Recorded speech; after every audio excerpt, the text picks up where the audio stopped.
भैया एक बात तो है, भारत में राजा महाराजा ऐसे रहे हैं कि आज भी उनके किए गए काम और उनकी कही गई बातें कायम है। कहते हैं कि इंसान अपनी गलतियों से ही सीखता है, लेकिन अगर कोई इंसान अपनी गलतियों से ना सिखाना चाहे और कहानी और किस्सों से सीखकर अपनी जिंदगी की बेहतर बनाना चाहे तो इसमें हर्ज ही क्या है। तो गुरु आपको जिंदगी का हर पाठ पाने और आपकी जिंदगी में कामयाबी की लहर लाने हम लेकर आए हैं एक और शानदार कहानी। राजा विक्रमादित्य।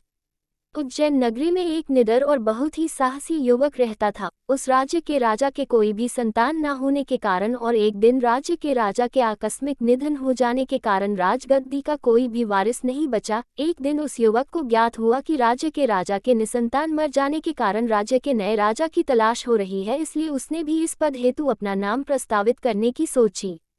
बस युवक था तो निडर और साहसी। एक दिन सवेरे सवेरे ही वह राजा के महल में पहुंच गया और राज्य के मंत्रियों को उसके राजा पद के योग्य होने की बात कह डाली। राज्य के मंत्रियों ने उसकी बात सुनी और उसे बताया कि तुमसे पहले भी कई लोग इस पद के लिए महल में आए हैं, परंतु किसी शापवश उनका निधन उनके राज्याभिषेक की रात में ही हो गया। अगर तुम भी अपना जीवन सुरक्षित चाहते हो तो ऐसा मत करो।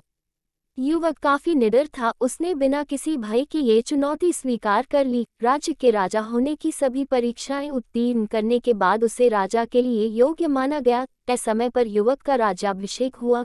राज्याभिषेक होने के बाद उसने विचार किया कि हो ना हो अवश्य किसी देव या दानव का रोष इस राज्य पर है। अगर उस देव या दानव को किसी तरह संतुष्ट कर ले तो इस समस्या से बचा जा सकता है। राजा ने राज्याभिषेक की रात को ही अपने कक्ष में अनेक व्यंजन बनाकर रख दिए और खुद एक तलवार लेकर कक्ष के कोने में ही छुपकर बैठ गया।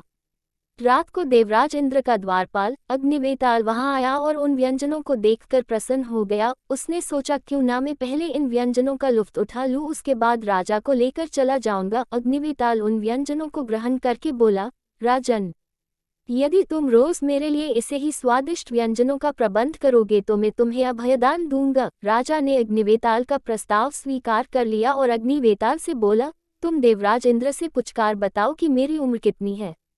अगले दिन अग्निवेताल फिर राजा के कक्ष में आया और राजा को बोला, राजन, आपकी उम्र 100 वर्ष है। इतना सुनते ही राजा ने तलवार अग्निवेताल की गर्दन पर रख दिया और कहा, इसका अर्थ है कि तुम मेरा अंत 100 वर्ष के पहले नहीं कर सकते। अग्निवेताल राजा की बुद्धिमता व निडरता से अत्यंत प्रसन्न हुआ और उन्हें एक संपन्न राज्य का वरदान दिया। वही राजा आगे चलकर महाराज विक्रमादित्य के नाम से जाने गए। दोस्तों, आपको हमारी कहानी राजा विक्रमादित्य स्टोरीज इन हिंदी कैसी लगी हमें कमेंट में ज़रूर लिखें और हमारा फेसबुक पेज ज़रूर लाइक करें।